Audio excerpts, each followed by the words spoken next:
जी कह रहे कि जातिवाद में अगर बटोगे तो काटे जाओगे, मारे जाओगे, समर्थन करते हैं इस बात का। हाँ, तो ये उन हिंदुओं के लिए है जो कहते हैं मैं ठाकुर हूँ, ब्राह्मण हूँ, और क्या नाम है, कुर्मी हूँ, उसके बाद यादव हूँ, उसके बाद सोनार हूँ, बनिया हूँ। ये उनके लिए कहा है, ये उन लोगों के लिए कहा गया है कि तुम लोग जातियों में बंटते रहो और तुम्हारा बाजा कोई और बजाता रहेगा। जब बाबा जी ने कहा है कि बटोगे तो कटोगे और एक रहोगे तो नेक रहोगे, इसीलिए कहा है। बटोगे तो कटोगे, कोई नहीं बचा पाएगा आपको। क्या लग रहा है, समर्थन करते हैं योगी जी की बात का? बिल्कुल, क्यों नहीं करते सर। आप एक बात बताइए। करते हैं। देखिए, बटोगे तो कटोगे, ये आज ही क्यों कहना पड़ा योगी जी को? 2017 से मुख्यमंत्री है, लेकिन उन्होंने देख लिया ना कि हिंदू जहां जहां पे भी बट रहा है वहां वहां वो कट रहा है। आप देखिए, तमिलनाडु में बट रहा था, कट गया, पूरा वक्फ बोर्ड ने जमीन ही हड़प लिया उसका।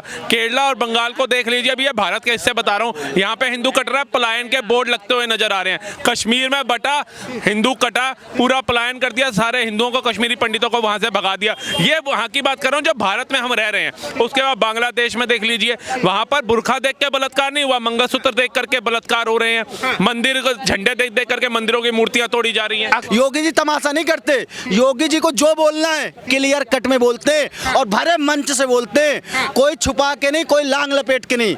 ऐसा नेता बहुत सदियों में भारतवर्ष को मिला है, ऐसा नेता सदियों में मिलता है, सदियों में मिला है। बदमाशों के लिए, गुंडों के लिए और ये बलात्कारियों के लिए बाबा अंगार है, और बाकी ये जितने विपक्षी खड़े हैं सब भंगार हैं। ये सब भंगार है, सब भंगार है। ये जब जब इस हमारे उत्तर प्रदेश में कोई अत्याचार होता था या बहन बेटियों के साथ बलात्कार होता था या फिरौती या गुंडागर्दी या बदमाशी होता था, तो पुलिस पता नहीं सांप सूंघ जाती थी। उस टाइम तो सांप सूंघ जाती थी, आज तो पुलिस सांप का सूंघती है, टपाटप करती है, टपाटप करती है पुलिस, ठोक देती है।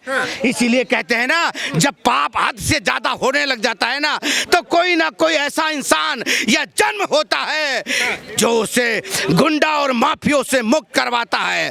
इसीलिए बाबा जी मेरे कुछ समय पहले और आगे होते उत्तर प्रदेश में ना, तो उत्तर प्रदेश मेरा उत्तम प्रदेश हो जाता कुछ साल पहले ही। क्या है ऐसा योगी जी में जो योगी जैसा नेता दूसरा नजर ही नहीं आता? योगी जी में जो खूबियां है, जैसे योगी जी में एक हिंदुत्व की जो विचारधारा है, भाई जो अंदर है वो बाहर है। अगर हम घर में हनुमान चालीसा पढ़ते हैं तो बाहर भी जाके हनुमान चालीसा पढ़ेंगे। ये नहीं है कि गोल टोपी, छोटा पैजामा, लंबी दाढ़ी रख के तमाशा करे। योगी जी तमाशा नहीं करते, योगी जी को जो बोलना है क्लियर कट में बोलते हैं और भरे मंच से बोलते हैं, कोई छुपा के नहीं, कोई लांग लपेट के नहीं। ऐसा नेता बहुत सदियों में बहुत तपस्या करने के बाद भारतवर्ष को मिला है, ऐसा नहीं सदियों में मिलता है, सदियों में मिला है। अच्छा, जो योगी जी ने बोला बटोगे तो कटोगे, समर्थन करते हैं इस बात का? बिल्कुल समर्थन है भाई। योगी जी ने बोला तो इतना हल्ला हो रहा है, हाय तौबा। इससे पहले अमेरिका, यूएस ने भी बोल रखा है। अमेरिका ने नहीं बोला था, क्या बोला था? United we stand, divide we fall. क्या था इसका मतलब? भाई ये अगर हिंदी करोगे तो यही होगा, बटोगे तो कटोगे। अगर अपने देश के लिए योगी जी ने, भारतवर्ष के लिए ये बात बोली है कि अगर बटोगे भारतीयों तो कटोगे। अगर हम बनेंगे, भाई मैं पंडित हूं, मैं ठाकर हूं, मैं बनिया हूं, मैं चमार हूं, मैं ये हूं, मैं फलना हूं, मैं ढकना वाले, नहीं भाई, हम हिंदुस्तानी हैं, हम हिंदू हैं। जो भारत की संस्कृति है उसको मानो।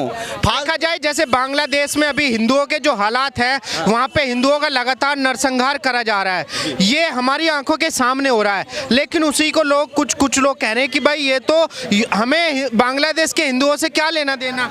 क्यों नहीं लेना देना भाई? क्यों नहीं लेना देना है? सिर्फ एक भारत ही तो है जहाँ पे हिंदू आके अपने आप को सुरक्षित महसूस करता है। और एक भी देश बता दो, दुनिया के एक भी देश जहाँ पे हिंदू जाके अपने आप को सुरक्षित महसूस करो, चाहे बांग्लादेश ले लो, अफगानिस्तान ले लो, कोई सा देश ले लो यार, हिंदू सुरक्षित नहीं है। ना हिंदुओं को वहाँ पे खान पान है, ना हिंदुओं का कल्चर है, ना संस्कृति है। वहाँ पे जाके हमारी सांसें घुटने लगेगी, हम जी नहीं पाएंगे। एक भारत देश है जहाँ पे हम खुल के रह सकते हैं, जाके मंदिर में दर्शन कर सकते हैं, नदियों में जाके नहा सकते हैं, खुले में जाके बैठ सकते हैं। मतलब जो भारत में आज़ादी हिंदू आस्था की है वो किसी दुनिया में नहीं है। तो क्या भारत को भी गुलाम बना दे? क्या भारत को भी भाई इस्लामी आतंकवाद में झोंक दें? कह रहे कि दूसरे देश के हिंदुओं से हमारा क्या लेना देना? वो तो लेना देना भाई, हिंदू से क्यों नहीं लेना देना? बांग्लादेश कोई अलग देश था क्या? पहले तो हिंदुस्तानी था, बटा तो कट गए। हम लोग बटे थे तो बांग्लादेश कट गया, हम लोग बटे पाकिस्तान कट गया, अफगानिस्तान कट गया, और ऐसे बटेंगे तो कटता रहेगा। इसीलिए कह रहा हूँ भाई, ये जो अकबरुद्दीन कौन है, कौन क्या है भाई? ये कह रहा, क्या बोल रहा था योगी जी को? 15 ऐसे योगी बहुत आए और चले गए। तो सुनो, तेरी औकात क्या, तेरी बिसात क्या, तेरी हैसियत क्या? बेटा तेरे मुगल आए, अलाउद्दीन खिलजी आया, बाबर आया, तुगलक आए, गुलाम उनसा आए, क्या उखाड़ के चले गए बे? हिंदू जहां था वहीं का वहीं खड़ा ना, एक बाल भी टेढ़ा कर पाए? तुम लोग आके अयासी का अड्डा बनाए और चले गए। तुम्हारे आज जो वंशज है, जो तुम्हारी पीढ़ी है ना, वो हिंदुओं के घरों में बर्तन मांजने का काम कर रही है, कटोरा लेके घूम रही है, रिक्शा चला रही है। आज हिंदू जहां था वहीं है, क्योंकि हिंदू अपने धर्म पे अड़िग था। तुम साले यहाँ के किराएदार हो और रहोगे, और 15 मिनट की बात करता है ना बेटा, तो बहुत तेरी गिनती गड़बड़ है। 0.9 सेकंड में तेरी अम्मा अम्मा कर देंगे, ठीक है? अखिलेश यादव कह रहे हैं कि बांग्लादेश के हिंदुओं से हमारा क्या लेना देना। तो फिलिस्तीन से क्या था जो तुम्हारे गठबंधन के लोग बोलते थे जय फिलिस्तीन, बता भारत माता की जय नहीं बोलेंगे, क्योंकि हमारे में माँ का सम्मान जो है हमारी अम्मी को दिया जाता है। तो हम जय फिलिस्तीन बोलेंगे तो वो फिलिस्तीन की जय कौन सी अम्मी, कौन सी माँ का दर्जा उसको दिया गया? मतलब भारत तो मुस्लिम भाई हैं, मतलब बुशरी, तो फिर ये पाकिस्तान वाले भी होंगे जो आए दिन यहाँ पे बम फाड़ रहे थे, जो तुम्हारे सैनिकों को शहीद कर रहे थे, जो हर एक राज्य में तुम्हारे हिंदू भाई भाई करते हो उनको मार रहे थे, वो भी फिर भाई होंगे। अफजल गुरु भी भाई होगा, कसाब भी भाई होगा, याकुन मेनन भी भाई होगा, ये सारे फिर भाई होंगे। एक्सेप्ट करो, मतलब 5000 किलोमीटर दूर जिससे हमारा कोई लेना देना नहीं है, वो तुम्हारे भाई हैं। लेकिन भारत में जिनके साथ रह रहे हो, जिनके साथ ही तुम हर चीज का व्यापार करना पसंद कर रहे हो, उद्योग चलाना पसंद कर रहे हो, वो तुम्हें भाई नजर नहीं आता जब उनको मारा काटा जाता है। उनका मानना यह है कि पूरी दुनिया का मुसलमान कहीं भी हो दुनिया में वो एक है। तो ये मुसलमान जो है पाकिस्तान आटे आटे को भीख मांग रहा है, जाके उस भाई की मदद क्यों नहीं करते? जाए ना। तुर्की जो था वो भुखमरी की कगार पे आ गया था, मोदी सरकार ने मदद करी, ये भाई क्यों नहीं गया? फिलिस्तीन गाजा के अंदर इनके मुस्लिम भाई प्रताड़ित हो रहे हैं, ये क्यों नहीं जाते वहां पर? जाए इजराइल के खिलाफ आवाज उठाएं, क्यों नहीं उठाते? ये वहां नहीं इनको जाना, इन्होंने खाली बतौली बातें करनी है। और जो वहां के एक्चुअल में मुस्लिम है, जो कट्टर इस्लाम को मानने वाले हैं, जो पुश्तैनी, सऊदी उठा लो, दुबई उठा लो, ये राम मंदिर बना रहे हैं, ये जय श्री राम बोल रहे हैं, ये हिंदुओं को गले लगा रहे हैं, ये उनसे ज्यादा मतलब जो तलवार की नोक पर सलवार पहन के। जैसे असदुद्दीन ओवैसी ने बोला है कि भाई, वैसे असदुद्दीन ओवैसी के छोटे भाई ने बोला है, अकबरुद्दीन ओवैसी ने। असदुद्दीन ओवैसी सुन, तुम्हें अगर गजवाए हिंद का सपना पाल के बैठे हो ना, तो एक बात ध्यान रख लेना, मौत जिन्हें सताती है अजर अमर कर डालेंगे। और रामलला जिस दिन अपना तेवर हिंदुओं में डालेंगे, तो गजवाए हिंद का सपना पाले बैठे हैं जो सुन लें, गजवाए हिंद से पहले हम भगवाए हिंद कर डालेंगे, भगवाए हिंद कर डालेंगे से। और बहुत चरम सीमा पे भगवा हिंद, कोई नहीं रोक सकता, कितने भी लोग कितनी भी ताकत लगा। राहुल भाई कह रहे हैं कि सांप्रदायिक माहौल बना रहे हैं योगी जी ऐसी बातें करके। नहीं, ये बात बताइए, जब गुरु हिंदू मुस्लिम का माहौल, जब गुरुकुल बंद खत्म किए जा रहे थे और मदरसे चालू किए जा रहे थे, तब ये अखिलेश यादव, राहुल गांधी जैसे बड़े दिग्गज नेता कहा थे, ओबीसी कहा थे कि भैया नहीं, गुरुकुल बंद नहीं होंगे, बेशक मदरसे आप 2 कम बना दो। जब मुस्लिम पर्सनल लॉ दिया जा रहा था, तब ये ओबीसी या अखिलेश और राहुल गांधी जैसे नेता कहा थे कि भैया मुस्लिम पर्सनल लॉ मत दो, अगर देना है तो फिर हिंदुओं का भी लॉ अलग से बनाओ, सिखों का भी अलग से बनाओ। पहले संसाधनों में पहला हक मुसलमानों का होगा, इनको वहां रोकना चाहिए था मनमोहन सिंह को। क्यों उन्होंने बोला? तब भाईचारा, तब इनको ये याद नहीं आया कि इससे देश के अंदर हिंदू और मुस्लिम भाईचारा खराब होगा, डिफरेंसेस आएंगे, गैप आएगा। अब इनको इनकी सहूलियत की चीजें मिल रही है तो बहुत अच्छा है। अगर आज ये बोल दिया कटोगे तो बटोगे तो मिर्ची क्यों है भैया जी? कह रहे कि ऐसे योगी बहुत आए और बहुत चले गए। अरे अब ये समय है, जो योगी आए हैं वो नहीं कहीं जाने वाले। आप त्रेता युग में चले जाओ, आप द्रौपद युग में चले जाओ, राम जी के पिता दशरथ जी के पिता अज, ठीक है जी, उन तक के कार्यकाल को उठा लो तो वहां भी साधु संत गुरु वशिष्ठ बैठे हुए पाए जाते थे। उन्होंने कोई यज्ञ करना है, कोई पूजा करनी है, कोई निर्णय लेना है, कोई अपने धर्म का काम करना है, कुछ भी करना है, इवन कि अपने पारिवारिक मुद्दों में भी उनकी राय ली जाती थी।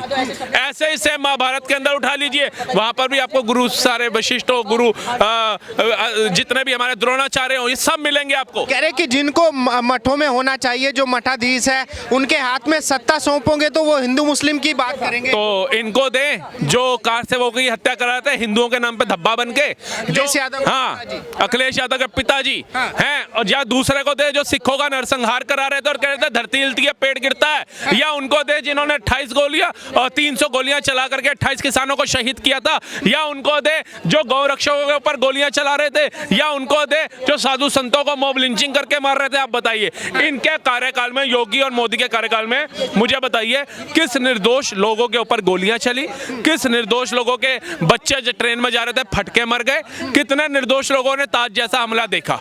इनके कार्यकाल में ना ताज होटल सुरक्षित था, ना ट्रेनें सुरक्षित थी, ना हवाई जहाज सुरक्षित था, ना कोई कुंभ का मेला सुरक्षित था, ना कोई राज्य का कोई क्षेत्र सुरक्षित। राहुल भाई मुझे एक बात बताइए, योगी जी को एक उभरते हुए नेता की छवि दी जा रही है जो आगे चल के पीएम की डिमांड हो रही है जिनकी, योगी जी में क्या काबिलियत ऐसी लगती है जो बाकी नेताओं में नजर नहीं आती? देखिए, हमें जो काबिलियत लगती है ना, वो गलत के साथ गलत करते हैं। वो ये नहीं देखते हिंदू है, मुस्लिम है, सिख है, ईसाई है, बौद्ध है, जैन है, कौन है, लेकिन सामने वाले को सिर्फ मुस्लिम दिखता है। अगर विकास दुबे को मारा, हमें तो बिल्कुल भी रद्दी भर फर्क नहीं पड़ा। हम तो कहते हैं ऐसे 10 और मारो। त्यागी अगर गुंडा था, बदमाश था, उस पर बलात्कार के आरोप थे, फिरौती के आरोप थे, हम कहते हैं 10 और मारो। हमने तो छाती नहीं पीटी है, हमारा ब्राह्मण भाई मार दिया है, हमारा हिंदू भाई मार दिया, लेकिन मोहिब खान जब बलात्कार करता है उसके लिए इनकी छातियां दुखती हैं। गलत के खिलाफ आवाज उठाओ। जब इनके दरिंदे यादव जो था, अभी जो डिंपल यादव का कार्यकर्ता था, उसने बलात्कार किया, 37 साल की युवती थे, उसके लिए इनकी छातियां दुखती हैं। क्यों?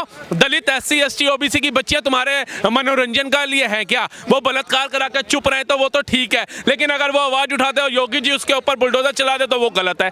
आप बताइए, किसी निर्दोष मुसलमान के घर पे बुलडोजर चला है? एक वाक्य बताइए। कह रहे कि अगर बुलडोजर ही चलाना है, इसी तरीके से सत्ता चलानी है तो सब कोर्ट कचहरी बंद कर दो, जजों को छुट्टी पे भेज दो। तो फिर तुमने भी ऐसे ही गोलियां चलानी थी तो उस समय कोर्ट कचहरी सब बंद कर देते।